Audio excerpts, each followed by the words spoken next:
Today we are going to start a second part of this chapter, that is cell division and essential life process. Cell division is the essential life process of every cell and living organism. Due to the cell division, the new organism is formed, the multicellular organism can grow, and the emaciated body can be restored. There are two types of cell division, that is mitosis and meiosis.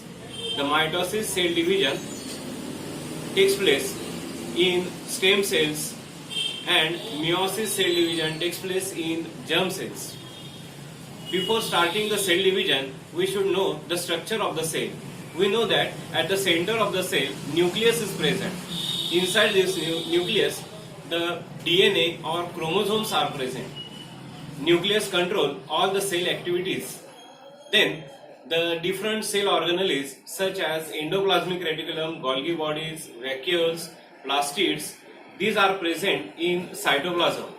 The outermost covering of the cell, in case of animal it is plasma membrane, and in case of plant it is cell wall. Before any type of cell division, the number of chromosomes become double. For example, if the cell contains 2n number of chromosomes, then they become 4n number of chromosomes. Now, students, we are going to start the first type of the cell division, that is mitosis. The mitosis cell division takes place in somatic cell or stem cells. There are two ways of the cell division, that is karyokinesis and cytokinosis. Karyokinesis means the division of nucleus and cytokinosis means division of cytoplasm. We have studied there are two steps, that is karyokinesis and cytokinosis. Karyokinesis means division of nucleus and cytokinosis means division of cytoplasm. The karyokinesis, there are mainly four steps, that is prophase, metaphase, anaphase and telophase. Now we have to study prophase. In prophase, condensation of basically thin thread-like chromosomes starts. Due to this, they become short and shrink.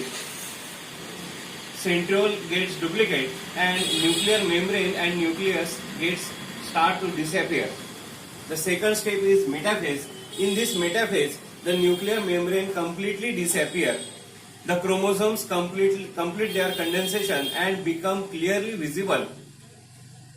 They arrange themselves at equatorial plane. The special type of flexible protein fiber, that is known as spindle fibers, are formed between centromere and centriole. Step is anaphase. In anaphase, centromere gets splits and thereby the sister chromatids of each chromosomes get separated and they are pulled apart in opposite direction with the help of spindle fiber. Separated sister chromosomes are called as daughter chromosomes. Chromosomes being pulled apart, they like a bunch of bananas. In this way, each set of chromosomes reach up to opposite poles of the cell. Now the next phase is telophase. The chromosomes which have separated reach to the opposite poles of the cell now start to decondense and become invisible. Now the nuclear membrane is formed.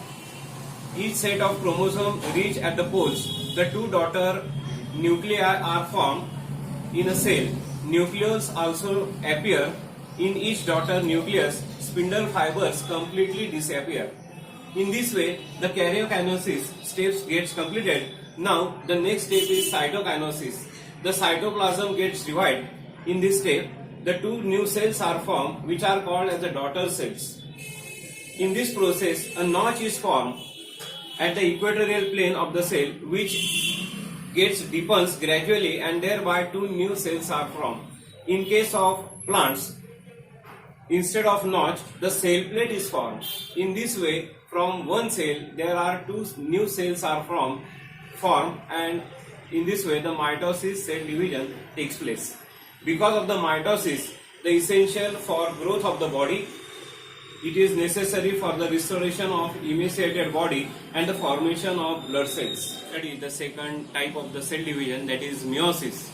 As we know that the meiosis takes place in germ cells.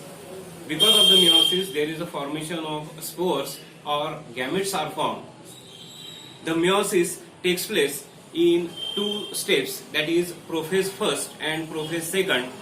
In prophase first, there are different steps such as liptotin, zygotin, picotin, diplotin and dikinesis.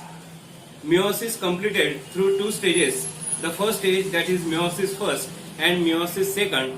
In meiosis first, recombination and crossing over between homologous chromosomes, and thereafter the homologous chromosomes are divided into two groups and thus two haploid cells are formed. As meiosis second is just like a mitosis. In this stage, the two haploid daughter cells formed in the meiosis first undergo division by separation of recombination sister chromatids and four haploid daughter cells are formed. The process of gamete production and spore formation occurs by the meiosis. In this way, in this type of cell division, the four haploid daughter cells are formed from one diploid cells. During the cell division, crossing over occurs between the homologous chromosomes and thereby the genetic recombination occurs. Due to this, all the four daughter cells are genetically different from the parent cells and from each other too. In this way, today we have completed the two important cell divisions, that is mitosis and meiosis.